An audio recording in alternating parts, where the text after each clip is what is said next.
Hey, good afternoon, everyone. It's Mike Castamassa. I'm with Henry Schein, and we are going to give it approximately one more minute before we start, but I want to thank you for joining us today.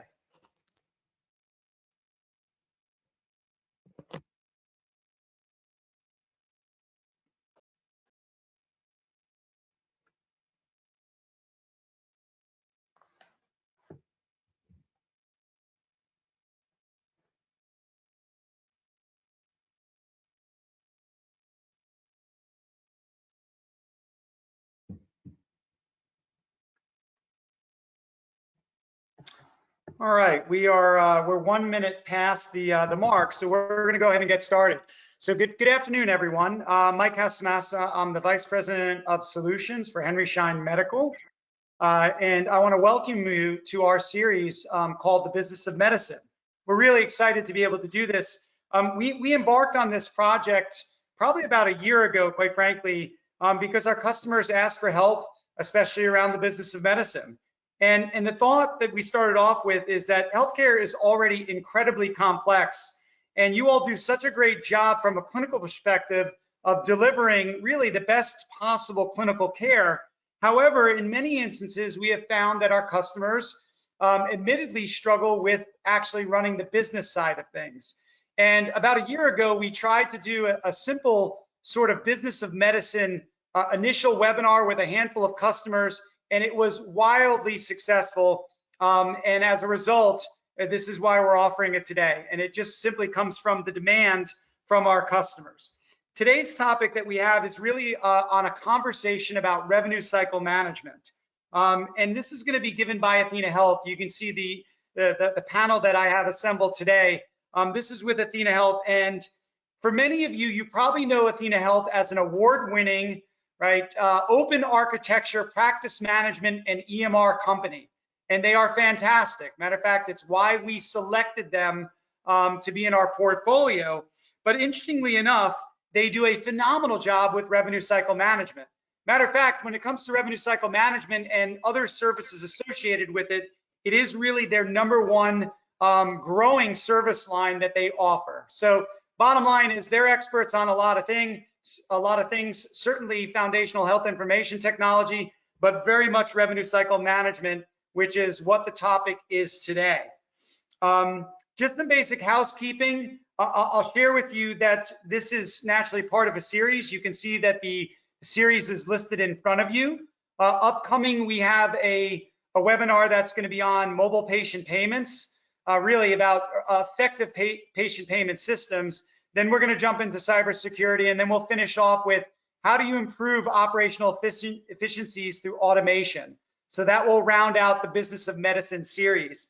And then on top of that, I'll share with you that this information is available on our website. It's www.henryscheinSolutionsHub.com, and you can pick up all of our webinars, not only on the business of medicine, but we do another one on reimagining care delivery, but you can find it on our website, under the webinars tab at the top.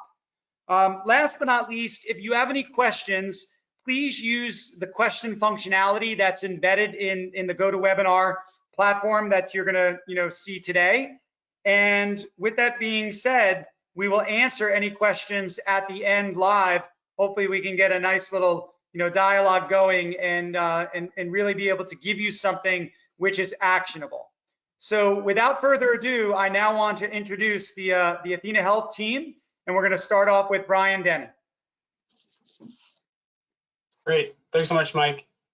So I'm actually going to start off a little unconventionally from what you might have seen from most webinars. I'm actually going to show you 3 different numbers, and I want you all to see as these numbers pop up across the screen what they mean.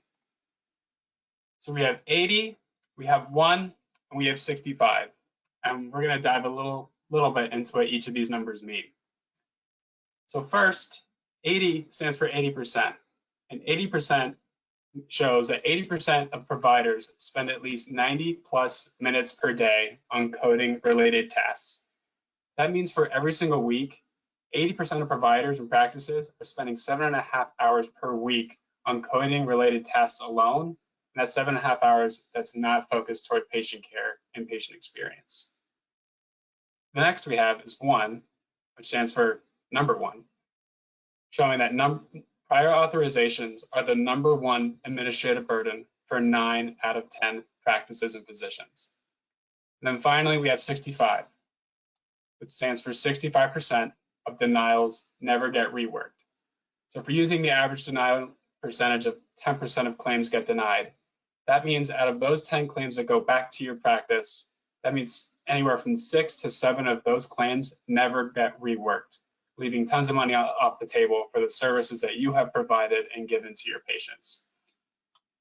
So as we move throughout the presentation, as we talk about your financial health and have a conversation about revenue cycle management, I want you guys to keep those 3 numbers in the back of your head as we move along through.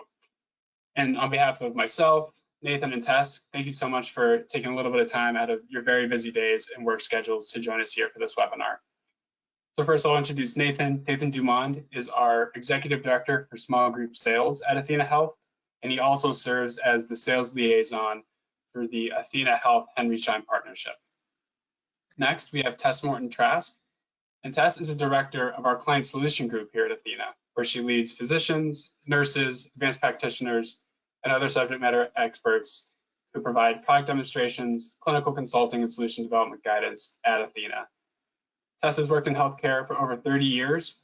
She's worked in hospitals, payers, and a variety of health systems where she has always been a strong patient and provider advocate. She has also a strong working knowledge of healthcare informatics and has worked with several HIT solutions throughout her tenured career. And then finally, myself, Brian Denny, I am the marketing manager managing the marketing and day-to-day operations of the Henry Schein athenahealth partnership. So like I said before, thank you so much for your time, and we look forward to this conversation with you all. So here's our agenda for the day. So first, we're going to talk about the different pressures and trends that are up against you and practices just like you when it comes to collecting payments and how these pressures and trends make collecting harder. We'll then talk about some of the common workarounds we've seen from our perspective that a lot of practices do in response to those pressures and trends, but don't quite deliver to the way that they should for the services that you're providing and the work that you're doing. Then we'll dive into the meat of the presentation where there are talking about the 4 ways and the 4 best practices of how to improve our financial performance for your practice. We'll then talk about how athenahealth can help you with that. And then, like Mike said before, we'll dive into a Q&A. So first, let's talk about some of the pressures and trends that make getting paid harder. The first thing is the ever-changing industry and regulatory environment. We all know it's very difficult and costly to get appropriately compensated for the services that you perform. And on top of that, it's nearly impossible for you to keep up with the ever-changing industry requirements and payer rules.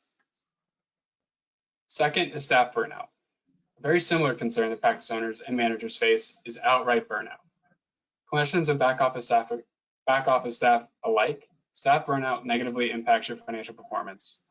Late hours, weekend catch-up, and juggling an extraordinary amount of responsibilities all contribute to staff stress, burnout, and staff attrition.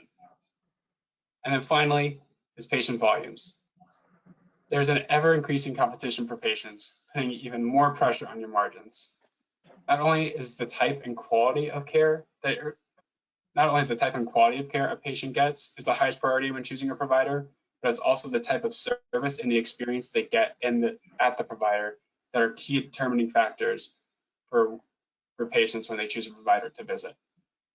So this trifecta of pressures demands a response from you all because you need to stay open, you need to stay afloat, and you need to be able to continue to provide care for your patients. So across the industry, we've seen many practices try to tackle their financial uncertainty with these common but often flawed approaches. The first one we've seen are one-off technology solution add-ons. So many practices feel that their only option is to spend more on new technology after new technology after new technology. Bolted on incremental solution adds don't always fit the current system. And whenever it is the case where you're continually adding to your tech stack, adding solution after technological solution on top of technological solution, that leads for a greater chance of interoperability issues and disjointed workflows. The second is just hiring more staff. In order to respond to staff burnout, practices often hire additional staff to support their back office operations. Now, this is a really common dilemma, especially for practices with not a lot of headcount and with very tight margins. Some practices can't afford that additional headcount, but you also can't afford not to be paid either. And as we're all well aware, there's a limited pool of administrators, which greatly restricts practice options for filling necessary administrative functions. And then finally, the point that we keep hammering home is that burnout and overwork is real. Putting even more work on an already stretched staff will eventually cause burnout. And more time spent focused on billing and revenue collection means less time offering an excellent patient experience. So from the work that we do at athenahealth and through the extensive network of over 160,000 providers on our network, we've been able to see what works and what doesn't work when it comes to getting a practice's finances right and collecting even more efficiently for the care that you provide. And with that, I'll hand it over to Tess. Brian. I'll be taking you, Brian and I will be playing volley a bit back and forth, but I wanted to share with you this slide. 50% of providers' administrative costs are billing and insurance related. And, you know, I grew up in a medical family. Revenue cycle, patient care was dinner talk.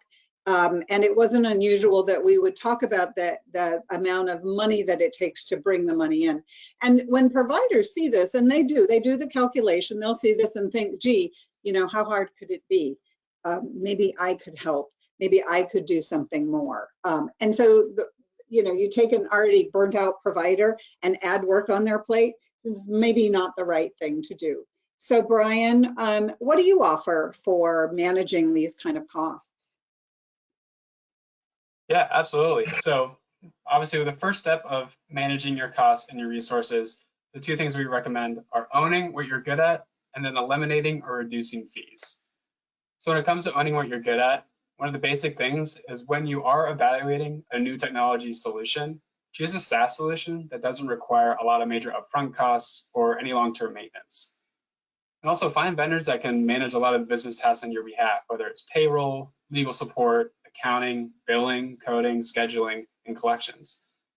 And by able to shift a lot of this work off to a technology partner, you can balance your staff according to the core business operations and the high value work that your practice delivers. And then when we're talking about eliminating or reducing fees, you guys can find opportunities to reduce or eliminate certain fees by examining your existing contracts and partnerships. And some of the examples of these include examining different software upgrades that are required on your current tech stack, looking at your lockboxes, looking at what clearinghouse you're using, and also what user interfaces you're currently using for your practice technology.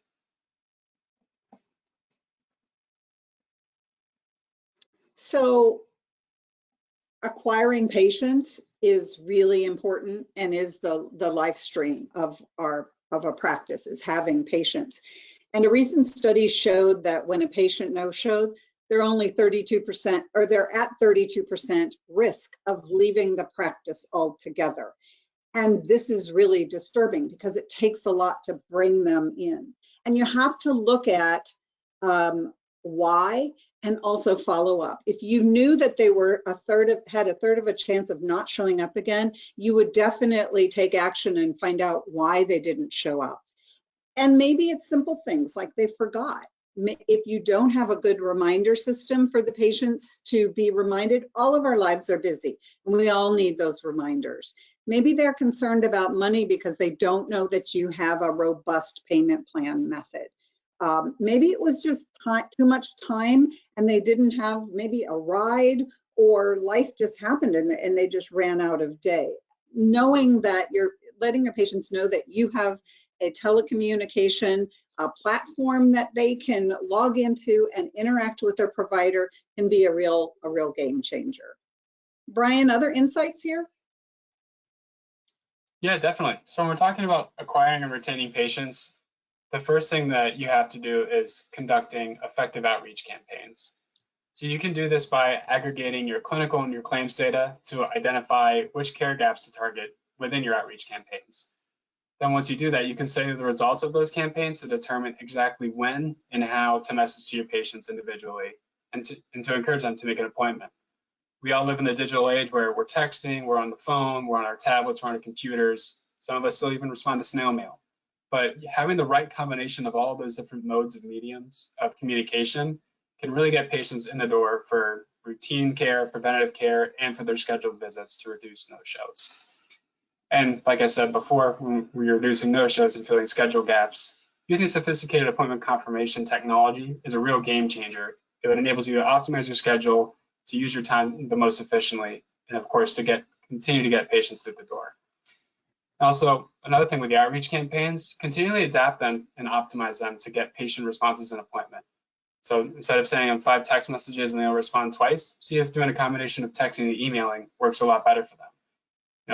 All of us are individuals and we all like to be communicated to in various different ways. And so being able to communicate to your patients the way they want to be communicated to is a big step towards doing those no-shows and filling those schedule gaps.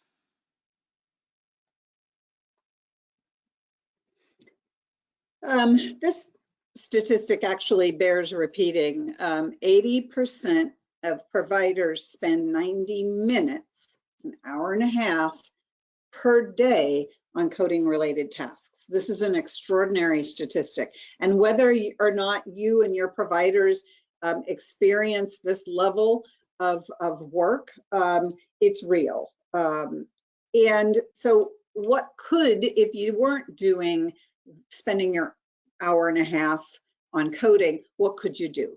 Well, obviously you could see more patients, and that would be a good to the bottom line, and you could see more patients, right? That's what people go to med school for, is to see patients.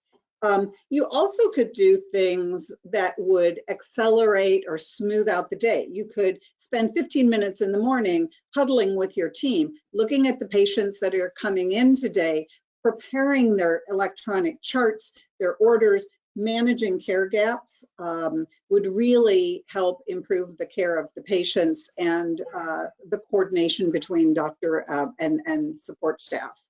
The other thing that might be worthwhile doing when you have 90 minutes back in your day is to reach out to get some provider coaching. If you had a teenager, you probably wouldn't give them the keys to your new car after one class. And many providers who learn a new system never continue their learning, so that they're accelerating their speed and reducing documentation time. So anytime that coaching, it's always available with Athena, but anytime coaching is available, that would be time, that's a good investment in your time. And Brian, what other things do you think about for improving productivity? Yeah, absolutely. So a lot of the things that you've said already, Tess, are things that we're going to cover right now. I think the main thing is, like you just said, letting providers focus on providing care. So that a lot of that entails designing workflows that can delegate administrative tasks to non-clinical staff whenever possible. Also, checking with your EHR and seeing the EHR's clinical workflows, how they can meet the needs of all your specialties at the same time for providers if you're a multi-specialty practice. And secondly is understanding and applying your performance data. So you really want to clearly define goals and expectations and provide autonomy in achieving them for your clinicians and non-clinicians alike. You can design incentives to help your staff achieve their goals and also help share data to inspire competition and track progress. Also, invest in tools and processes to manage provider workloads. It's a little bit of what we said before, but having tools that can really help provide performance improvement for your specialists and also provide different resources and training to increase your efficiency. Also, this one's really, really big too. It's making access to patient information easy and affordable. So by reduce the time and cost associated with sharing patient information by adopting an EHR that connects you to other EHRs without requiring you to build integrations. Also, incorporating technology into every single workflow you have, whether it's clinical, administrative, or other. Also, finding an effective solution that lets providers open a patient's chart, auto-queries the record that they're looking for, and then view it directly in their own charting system for an ease of interface and ease of reference throughout the visit. But also, not only freeing up clinicians to focus on the patients, but freeing up staff to focus on patients too. It's all about the patient experience as well as the care that you're delivering. So finding a vendor to automate or take on the back office of services wherever possible, like submitting claims or securing product authorizations, spending time on the phone with payers, medical coding, and even handling the ever-changing government regulations and reporting requirements. Partnering with a solution like that can really help both clinicians and non-clinicians alike spend more time and freeing up their time to focus more on patients. This statistic gives me a bit of heartburn. 65% of denials never work. And of course, everyone's experience with the percentage of denials is a little bit different, but this is a pretty shocking statistic. And I think just like when I go for a ride in my bike, when I go skiing, I put a helmet on. And why? It's prevention. And that's the only way to reduce this number is prevention. And everyone needs a partner to help prevent denials, whether it is people, whether it is a rules engine and a smart system that prevents the denials on the front end, just like preventing a head injury on my bike. It's definitely work worth doing. Brian, what are your thoughts on reducing denials and improving collections? Yeah, absolutely. So the first thing that we would say is, proactively engage and negotiate with payers. So when you're using that data to, conduct effective outreach and how to optimize patient engagement, also use your collections data to understand where you're being underpaid and where there might be opportunities to improve your contracts with your payers. Also, try to gain the ability to compare your performance with similar practices. The second is pretty obvious, but you really need to make each claim count. So one of those ways is by stopping denials before they happen and controlling the number of days a claim spends in accounts receivable by avoiding really simple things like demographic or information errors and monitoring first pass claim resolution rates. And the third point is collecting more visits per visit by doing the following. Review patient accounts ahead of appointments to determine the best way to handle collection attempts. Educating and training front desk staff on all aspects of the payment process. Creating a standardized down payment model, and even offering prepayment options for copays. And then the last point here is making value-based care a priority. Incorporate technology that's always up to government and payer private mandates, and the streamlined workflows that help providers capture quality measures in the moment of care. Regularly review data on your ongoing performance of value-based care programs to help your staff identify and close care gaps, and improving both care and compliance. So I know we just went through a whole laundry list of options here. There's tons of things to take away. So you guys are probably thinking there's tons of things for me to do right here and right now. I have some questions on these other ones, but it just seems like there's a whole lot for me to do. And I'm an independent practitioner. There's me and 3 other folks. How can we do this all? Well, that's where we're here. We want to show you how can you start. And for us, the main way to start is by really asking yourself these questions about your current technology partner. Does your current technology partner reduce your operating costs, or do they add to them? Does your current technology partner help you grow your patient population, or have you seen pretty wavering patient population rates? Does your technology partner help you work more efficiently, or do they slow you down? And then finally, we're talking about revenue cycle management and your practice's financial performance. So obviously, does your current technology partner improve your collection rate, or do they hurt it? And with that, I'll give it over to Nathan to show you what you guys can do. Thank you, Brian, and hello, everybody, and just want to welcome everybody here again, and thank you for taking the time to talk with us. We think at Athena about how to improve revenue cycle, and so I just wanted to take a few minutes here and just share with you some of the ways that our company does go forward helping practices. I get the great joy of meeting with medical practices as a sales leader at Athena very commonly. And it is so common to hear the combination of these 3 things to help improve a practice's business. One area, of course, is to improve your business with revenue opportunities. That's going to be the revenue cycle management capabilities. Another area to improve your medical practices by way of efficiency improvement. And then a third area is just the overall experience, and not just for the physician, not just for the staff, but the overall experience for everybody that encounters that practice, the patients, the entire workflow of that practice. And so at a high level, and we don't want to go too deep here, but at a high level, we just want to share some thoughts on how to approach that from a specific action step standpoint. Brian, can you advance? We'll go through a couple of buckets here, but one way to think about revenue cycle management, and it's the way we think about it and our clients tell us they think about it, is that the actual success of a good revenue cycle system begins well before the patient steps in that door, well before they come visit you in a practice. And so let's start first with the subject area of care gap management. I think Brian and Tessa both touched on this a little bit. And we have some statistics that show that patients that we've contacted via an outbound care gap campaign, and there's a whole lot of different campaigns that you can run by using Athena, we see a 30% increase in care gaps satisfaction. And there's a little note here down to the right where last year, it just kind of refers to it, Athena sent out 520 million patient messages that were specific from that provider, the provider that used Athena. And you wouldn't believe the conversion rates on some of those messages. So suffice it to say, roughly 20 to 25% of those messages that go out on behalf of a provider that ask for, information around coming in for flu shots, vaccines, colonoscopies, breast cancer awareness, et cetera, roughly 20 to 25% of those result in a booked appointment. So think about what that can mean from a revenue cycle advantage. Patient outreach.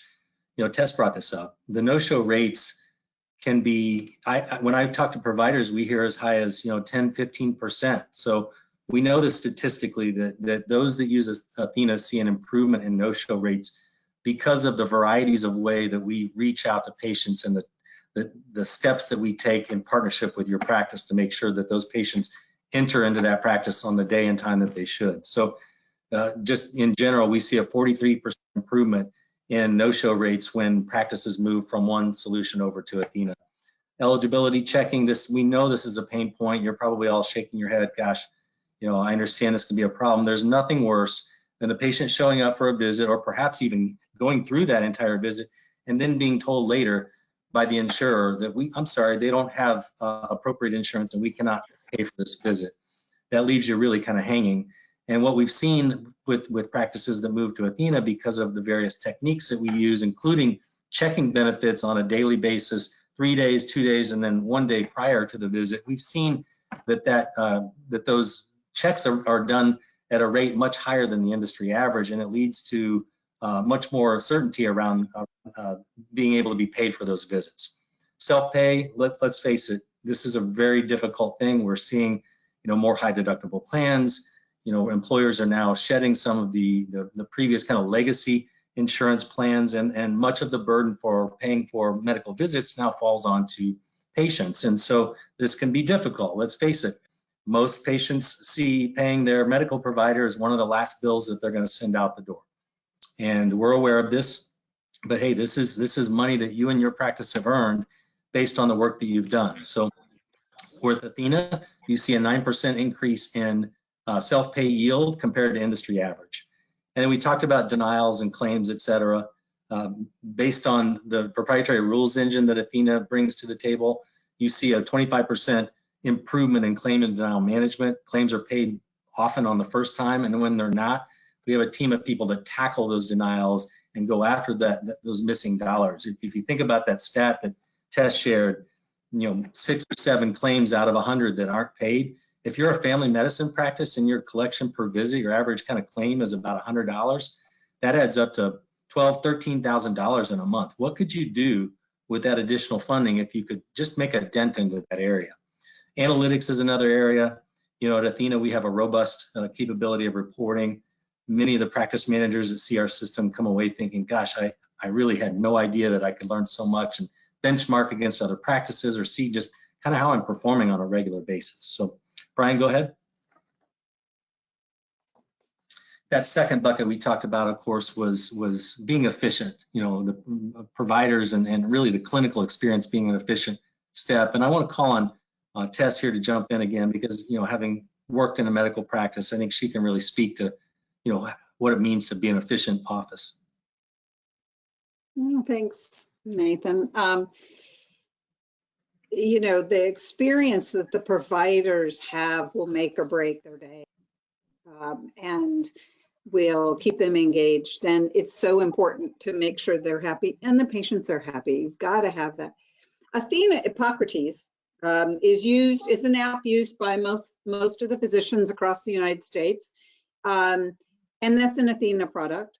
And no one went to a class to learn to use it. We just get on and nerd out in our way and look up meds and the side effects. And now there's all kinds of, pill ID and interaction checking, disease management protocols. Everything we need is now on our phone in Hippocrates. I didn't have to take a class. And it's because of the intuitive user design. And the providers need that same intuitive user design in the office, on their desktop. They need a mobile app. And a mobile app isn't just for a soccer game when I'm seeing watching my kids at a soccer game or on the move. It's in between rooms. It's in the hallway. It's while I'm grabbing my coffee.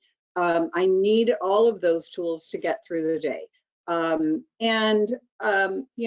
that full service mobile app where I can talk to my phone and it knows what I need is a real game changer for the clinicians.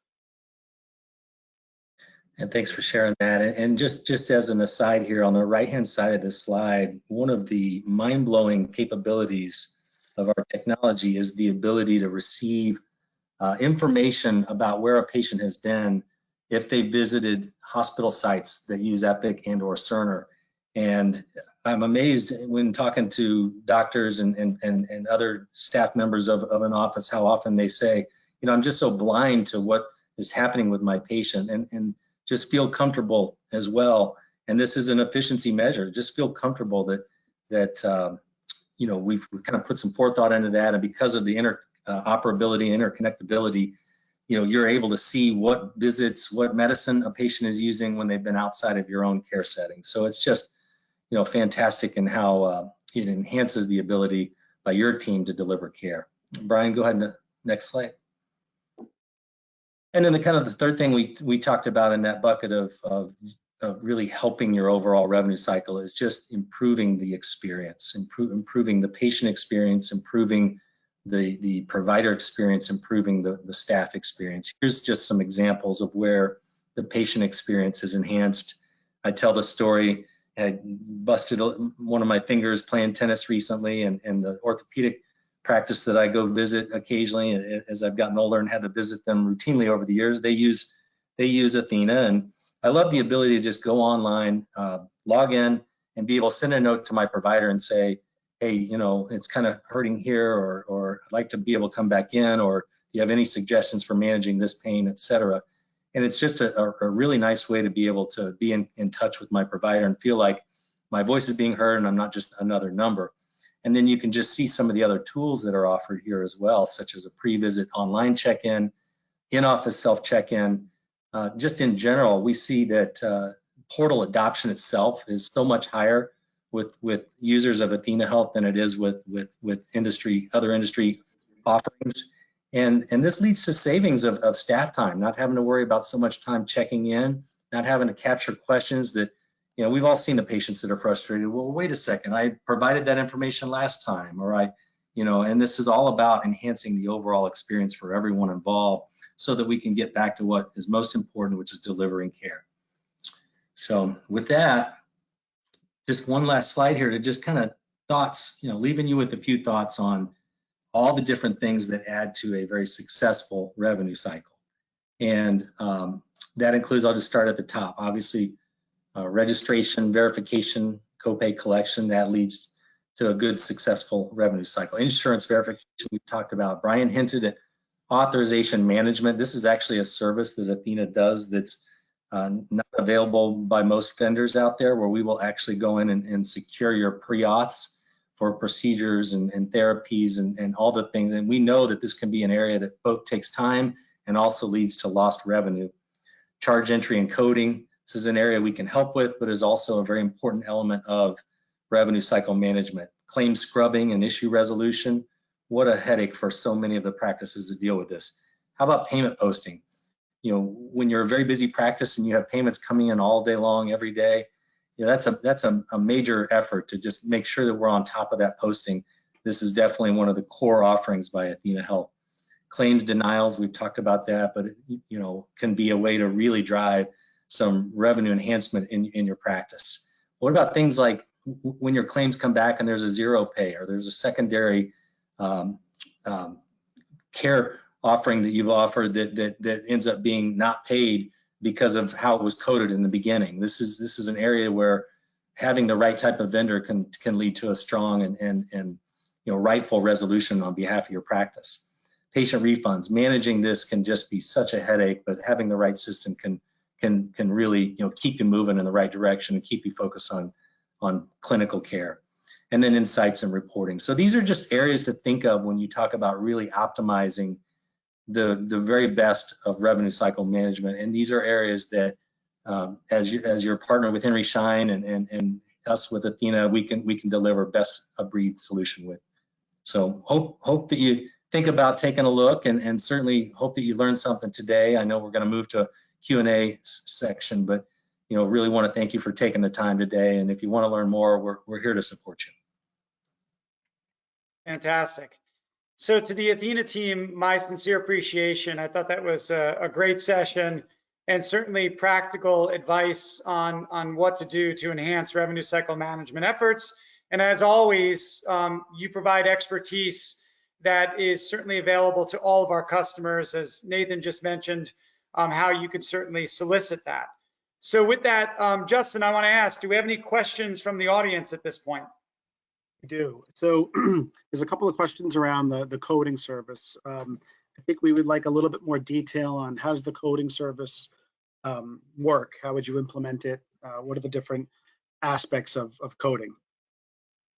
Yeah, I can take that first, and Tess, feel free to jump in as well if you want to add from a clinical view. Well, we have built our service into the workflow. So at a high level, the way I would describe this is as the provider goes through the visit with the patient, and then sort of it's determined what the next steps are for care management or what the reason for that visit was.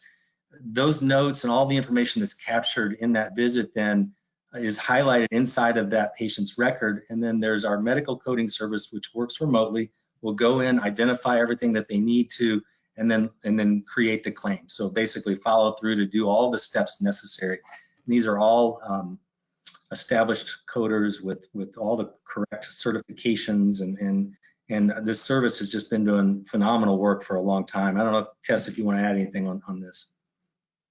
Yeah, I think it's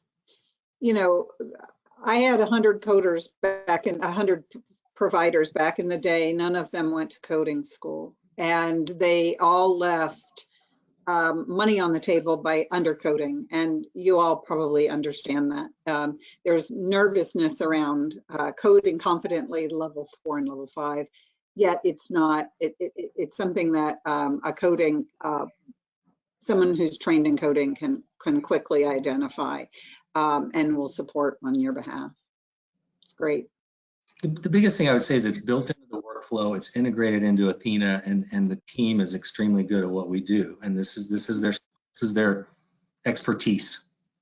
Mm-hmm. Terrific. So actually touching on integration, one of the questions is around how long it takes for a practice to implement Athena in their workplace, and I guess from a learning curve standpoint, what does that look like?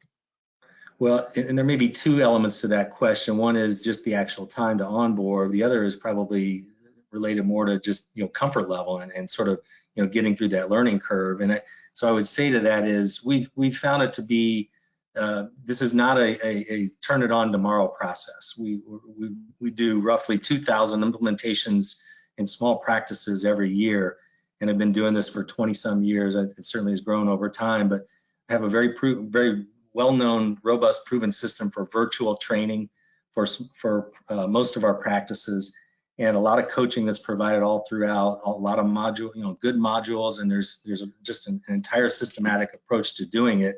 The process itself takes between 10 and 12 weeks-ish, right, in that neighborhood. One of the things that we're actually talking to practices about right now is we're coming up to that point in time in the year where perhaps you want to be ready to flip the switch to a new system by January 1st. And if that's the case, it's a really good ideal time to start looking and to start considering getting to the point of moving forward and being prepared to go live by January. The second piece I would say is the ongoing learning, and this is where the company is head and shoulders above other organizations. We've got an entire training team that's dedicated to ongoing physician and user training. There's just so many resources that are available for the company, and we continue to get extremely high marks from a customer service standpoint. So you're assigned a designated person to do the onboarding, and you're assigned a specific customer success manager who will be your partner all throughout the relationship moving forward. So all of these things, along with our training, is just best of breed. And we're happy to share more just by setting up a meeting and just getting to know you a little bit more. That's great. Thanks, Nathan. So the other question that we have is and I believe it was on towards the end, the slide showing the application. The question is around, is that check-in and pre-visit service web-based or app-based? And what would you suggest would be a best practice on how to roll that out to patients? Well, there's proven techniques for getting the portal adoption up. So I think the basis of it is through the built-in portal, which comes standard as a capability built into athenahealth. And so, working with your patients to ask them to sign up for the portal is sort of the initial step.